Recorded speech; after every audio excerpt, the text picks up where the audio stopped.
Why is my child moving all the time? Why are they sensory seeking? Why are they touching and fidgeting and all of that? We're going to talk about sensory issues today. Hi, my name is Dr. Grant Van Dyke, your pediatric and family chiropractor right here in Milton, Ontario. We're going to dive deep, parents, into this. So kids who are sensory seeking, right? They may be fidgeting all the time. They may be wanting really deep hugs that calms down their nervous system. They are moving all the time. What do you do when you're sitting at your desk, when you're stuck in traffic, when you're sitting on a long flight, right? You want to move. That's right. And so do they. And they're trying to really feed the brain the feelings that it wants, the information that it wants, and that's why they are seeking out sensory experiences. Okay, so they could be touching everything and chewing everything. Do they even have any nails left? They could be fidgeting or toe walking.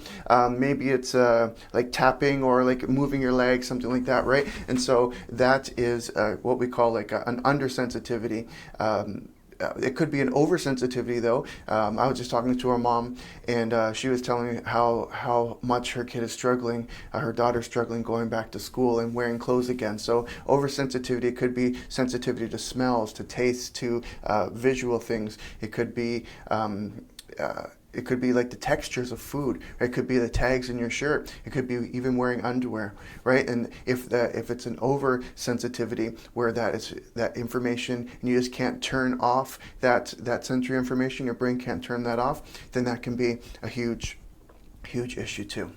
All right, so really at the root of this is three things: subluxation, dysautonomia, and vagus nerve dysregulation, right? And so those are the three things that we have an ability to change and affect as a pediatric and family chiropractor, and also that we see really at the root of all of this, right? So subluxation, that's what we deal with every day. That's what a pediatric chiropractor does. We help to reconnect the brain and the body so that it can work better, so that movement stimulation, that movement-based stimulation is going up to the brain, the proper, not too much, not too little, but that proper information is going to the brain, and the brain is flowing back information to the body. So that is huge. When that isn't right, when there's a subluxation present in our kids early on and often, then what that sets up is what we call dysautonomia, where the body actually shifts into that fight or flight, that the automatic systems of the body, they shift into to that sympathetic, what we call this fight or flight, the sympathetic side being dominant. And what that leads to is what we call vagus nerve dysregulation. So that vagus nerve is your 10th cranial nerve. It's your longest cranial nerve. It is the nerve. That's how we hack this thing, parents. That is the nerve that turns on the calm. It turns on the parasympathetic side of the nervous system and allows your body and your kid's body to calm.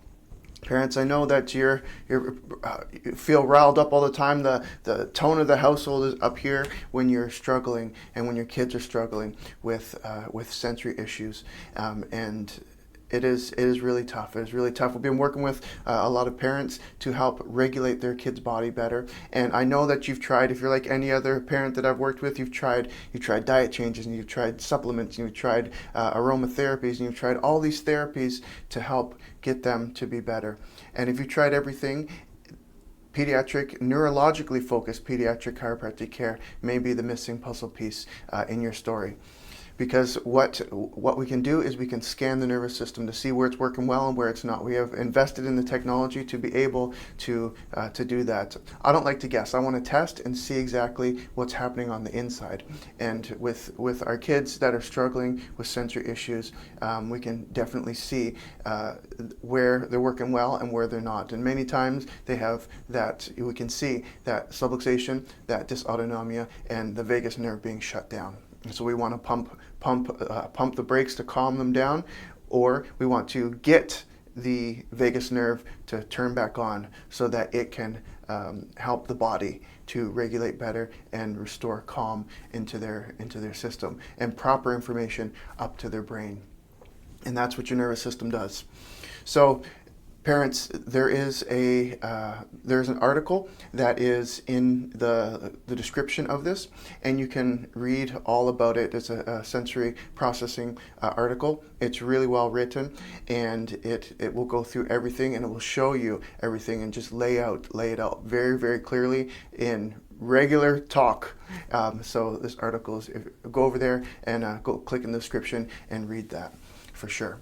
So we have a Perfect Storm workshop coming up. We do this workshop every month at the Milton Sports Center. And if you go to theperfectstorm.ca, so www.theperfectstorm.ca, and it will, that is a live workshop. It's an hour long. We go over all of the neurology and where this came from and give you answers to your story. And so if you're interested in that, that is where we get to do some Q&A, and we get to talk about everything and have a workshop in the community. And hopefully get you some, well, definitely, not hopefully, definitely get you some hope, your hope back, give you some answers, and get that help. Theperfectstorm.ca, you can register there, send this to a friend, and come out to the workshop. I'll bring the Tim Hortons, I'll bring the hope, answers, and help. You bring a friend. All right, until next time, be incredible.